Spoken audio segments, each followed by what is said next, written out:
പരിശുദ്ധ ഖുർആനെക്കുറിച്ച് ഞാൻ അന്ന് പറഞ്ഞ ഒരു കാര്യം കൂടി ഉണ്ടായിരുന്നു. അത് ലോകത്തിലെ പാരിസ്ഥിതിക പ്രസ്ഥാനങ്ങളൊക്കെ ഔപചാരികമായി ആരംഭിക്കുന്നതിന് നൂറ്റാണ്ടുകൾക്ക് മുൻപ് 1864 ആരംഭിച്ച എൻവയൺമെന്റൽ സൊസൈറ്റിക്കും എത്രയോ നൂറ്റാണ്ടുകൾക്ക് മുൻപ് ഈ ഭൂമി ഓടിപ്പോകാതിരിക്കാൻ ഉറപ്പിച്ചു നിർത്തിയിരിക്കുന്ന ആണികളാണ് മലകൾ അല്ലെങ്കിൽ പർവ്വതങ്ങൾ എന്ന് പറഞ്ഞ ഖുർആനേക്കാൾ കൂടുതൽ കരുത്തുള്ള ഒരു എൻവയൺമെന്റൽ ബുക്ക് ഈ ലോകത്തിൽ ഇല്ല എന്നാണ് ഞാൻ അന്ന് അവരോട് പറഞ്ഞത്. പിന്നെ ഞാനൊന്ന് പറഞ്ഞു, എന്തുകൊണ്ട് ഖുർആൻ എന്ന് ചോദിച്ചു ആ ഇന്റർവ്യൂവർ. പക്ഷേ അദ്ദേഹം അതൊക്കെ പിന്നീട് കാണിച്ചില്ല, അവരുടെ അതിലേക്ക് കാണിച്ചിട്ടുണ്ടാകും. അപ്പൊ ഞാൻ പറഞ്ഞു, കുട്ടിക്കാലം മുതൽ പരിചയിച്ച് ശീലിച്ച പല ഇതിഹാസങ്ങളിലും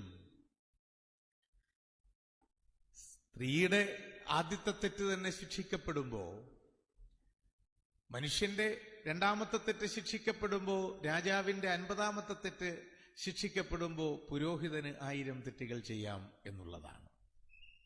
എന്നാൽ നീ ഒരാളിന്റെ മുൻപിൽ വണങ്ങണമെങ്കിൽ, നീ ഒരാളിനെ തേടി ചൈനയിലേക്ക് വരെ യാത്ര ചെയ്യണം എങ്കിൽ അത് പുരോഹിതനോ രാജാവോ അല്ല, മറിച്ച് അത് അറിവ് നേടുന്നവനെയാകണം എന്ന് വിവക്ഷിക്കുന്ന, വിജ്ഞാനത്തെ ശ്രേഷ്ഠമായ ഇബാദത്തായി കാണുന്ന ഒരു തത്വശാസ്ത്രത്തിന്റെ സംഹിതയാണ് ആ പുസ്തകത്തിലുള്ളത് എന്നതുകൊണ്ടാണ് ആ പുസ്തകം എന്നെ ഏറ്റവും കൂടുതൽ, ആ മഹാഗ്രന്ഥം എന്നെ ആകർഷിക്കുന്നത് എന്നാണ് ഞാൻ പറഞ്ഞത്.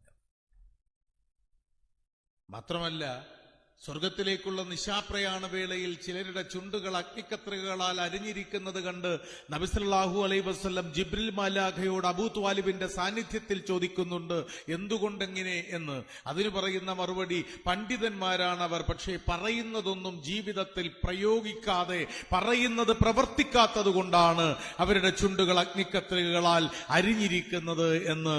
വില തെല്ലുമേയില്ലാത്ത വാക്കുകളുടെ വലിയ വാദ്യഘോഷത്തിൽ മുഴുകി പോകുന്ന വർത്തമാനകാലത്തിലെ മഹാപ്രഭൃതികളുടെ മുൻപിലുള്ള ഏറ്റവും മഹത്തായ പാഠം നൂറ്റാണ്ടുകൾക്ക് മുൻപേ കുറിച്ചുവെച്ച ഒരു ഗ്രന്ഥവുമാണ് അത് എന്നതുകൊണ്ടാണ്. ഇനി നമുക്ക് നമ്മുടെ വിഷയത്തിലേക്ക് വരാം.